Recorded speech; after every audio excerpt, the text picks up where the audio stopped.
I don't know. The happy part. This is really so funny. The happy part of my childhood, because I'm such a young kid, I didn't know anything about life. Was getting up every morning, skipping school. May go to school for breakfast. After breakfast was over, I leave school. My friends would be outside the school. We would go and sneak on the train. I was getting on the bus and we start pickpocketing people. I started grabbing the chains, grab their wallets out their pocket, and we made a day of just, we may rob some houses that day too. We made a real, which I thought was an adventurous day of just breaking the law. Yeah, that's what my childhood was about. It's being irritant, and it's breaking the law, and yeah, that's what it was. I broke the law my whole entire juvenile life, basically. Well, I got arrested and I got sent upstate to this reformatory called Spofford Detention for Boys. And then after leaving Spofford, I went to a place called Tryon Detention for Boys. And it was a staff member there who was an ex-professional fighter by the name of Bobby Stewart. He would box with the kids on weekends and let the kids take the frustrations out. So I started training with him. He allowed me to train with him.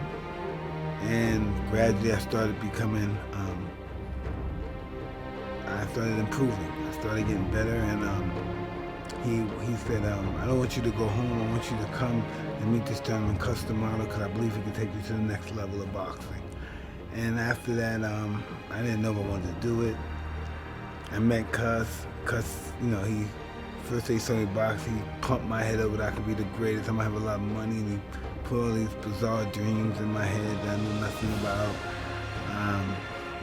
I started on weekends going to visit Cuss, down to training, sparring, getting to know them, getting familiar with the environment of fighting.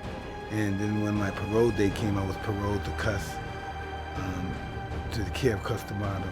And after that, we just was on a journey to become heavyweight champion.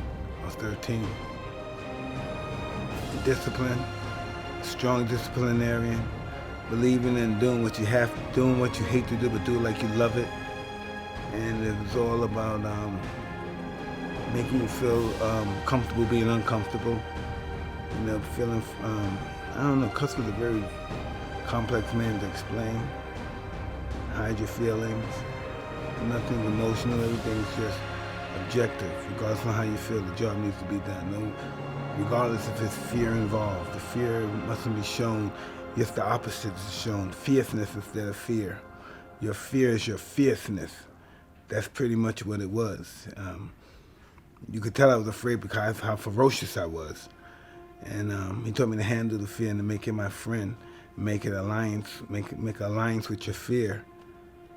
And that's why every time I fought, people thought I was a monster, but I was truly shaking in my boots. I was petrified.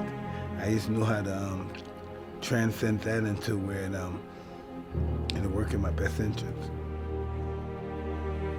Well, that's something we talked about ever since I was 13 years old. I used to always every day read the boxing encyclopedia, look up the great fighters from all over the world, and dream about being in that book one day. I never had a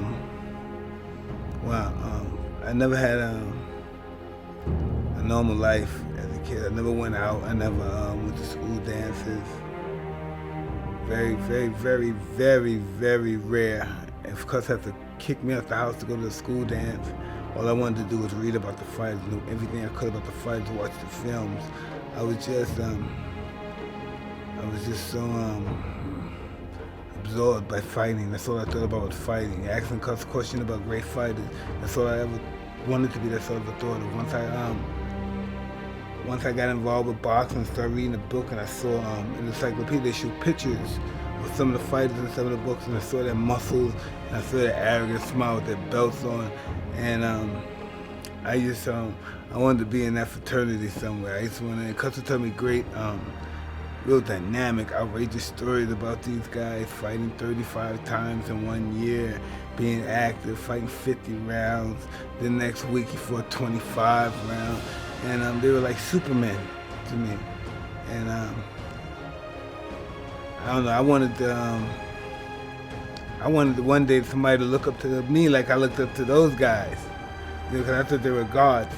regardless on how they finish their life. They may be in an old folks home, they may be in a hospice, they may be drunks on the corner, but when they were young and in their prime, they were gods to me, and I didn't even care. I thought the rewards was just worth the risk.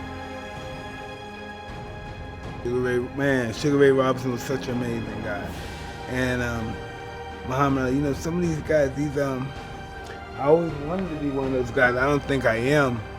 I would like to think I am for my ego, but there's some guys you have to kill them to beat them. I don't understand that concept. Even to this day, I thought they got family, you got to kill them to beat them. They're not going to give up. You got to beat them to death. Winning the championship at 20, because when you think about, most fighters turn pro at that age.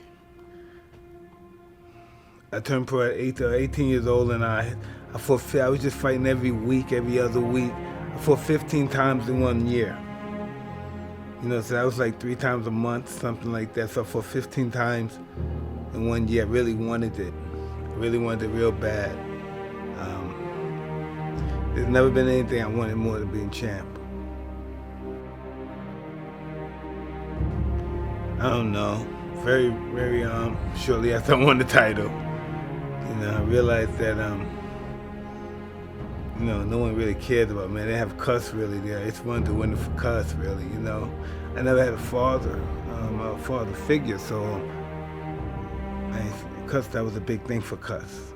I wanted to win it for him. He was really kind to me and helped me a lot. It needed to be federally ran and constructed.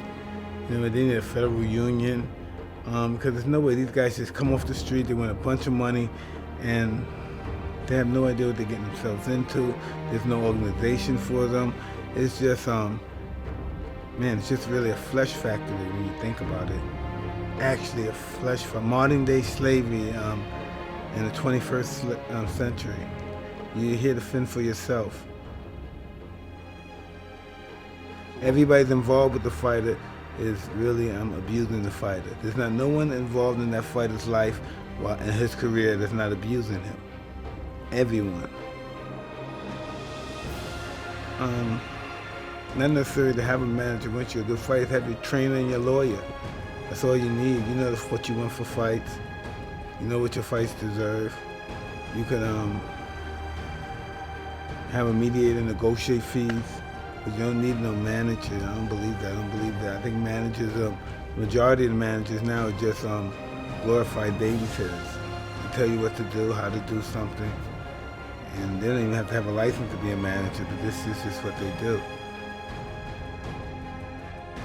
It's all lifestyle. Fighting has a lot to do with lifestyle, and there's been a lot of sensational fighters that live, what do I call it? I don't know, really dark lives where they drink and use drugs and still are sensationally successful. But that's very rare, and even that, it adds up, and at the end you're not going to win. And it's all about you have to be that guy. When I was 15, 14 years old, I was champion of the world. Because I lived the life of a champion. I read how a champion lived and what he did. And I'd done that for 8 years, 7 years, whatever long it took me to become champion. I was a little boy, and that was my lifestyle. I lived the life of a champ. I lived a monastic type of lifestyle. I didn't have no girl. I had one girlfriend every now and then. When I got married to Robin, she was like my third girl I ever had. And I really said, as a girlfriend. And then I thought about fighting. I ate fighting. What did I do? I did a lot of push-ups, watching films, doing push-ups. Then I watch the fight round, and I do more push-ups and sit-ups. Read books about fighters. I don't know what made Matt whack off or something that day. But really, that's all I did. I was really, that's all I ever dreamt of, being a fighter. I fantasized in my mind about being champion. I was a little boy, that's all I fantasized. It's really, as I think about it now, sometimes I feel like crying. I think about, it's really,